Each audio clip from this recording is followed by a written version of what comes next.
नेताजी सुभाष चंद्र बोस एक अदम्य देशभक्त की जीवनी। भारत के स्वतंत्रता संग्राम के इतिहास में यदि किसी नाम को असाधारण साहस, अटूट संकल्प और अद्भुत नेतृत्व के लिए याद किया जाता है तो वो नाम है सुभाष चंद्र बोस का। उनका जीवन केवल एक व्यक्ति की कहानी नहीं, बल्कि एक ऐसे योद्धा की गाथा है जिसने भारत को आजाद देखने के लिए अपना सब कुछ दांव पर लगा दिया। 23 जनवरी 1897 को कटक में जन्मे सुभाष चंद्र बोस बचपन से ही तेजस्वी, अनुशासित और देशभक्ति की भावना से भरे हुए थे। उनके पिता जानकीनाथ बोस एक प्रसिद्ध वकील थे और चाहते थे कि उनका बेटा भी एक प्रतिष्ठित अधिकारी बने, लेकिन सुभाष के मन में बचपन से ही देश के लिए कुछ बड़ा करने का सपना था।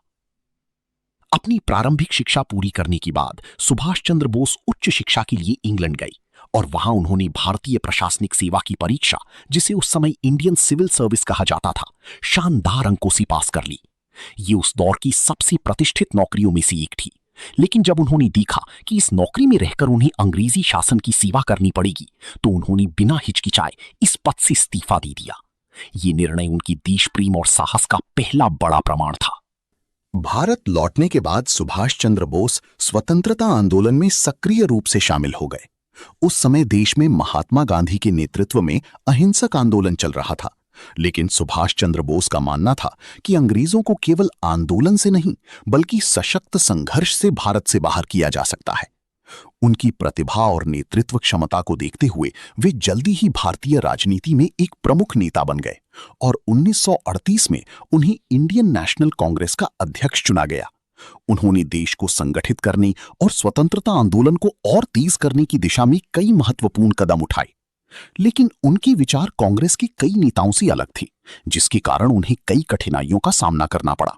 अंततः उन्होंने कांग्रेस से अलग होकर एक नई राजनीतिक धारा की शुरुआत की और देश की आजादी के लिए अपने रास्ते पर आगे बढ़ते रहे।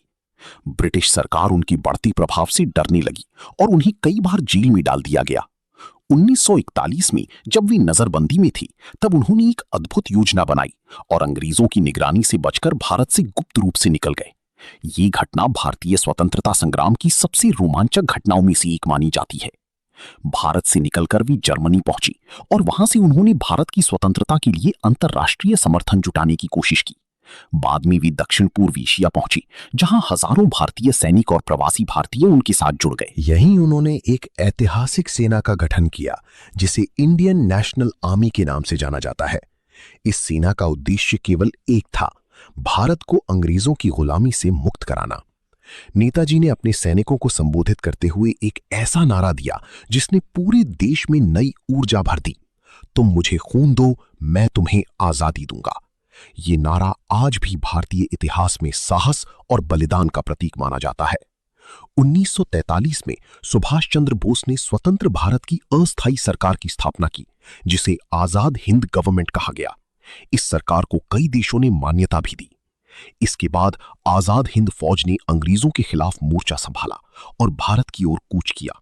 उनके सैनिकों ने असाधारण साहस के साथ युद्ध लड़ा और देश की स्वतंत्रता के लिए अपने प्राणों की आहुति दे दी।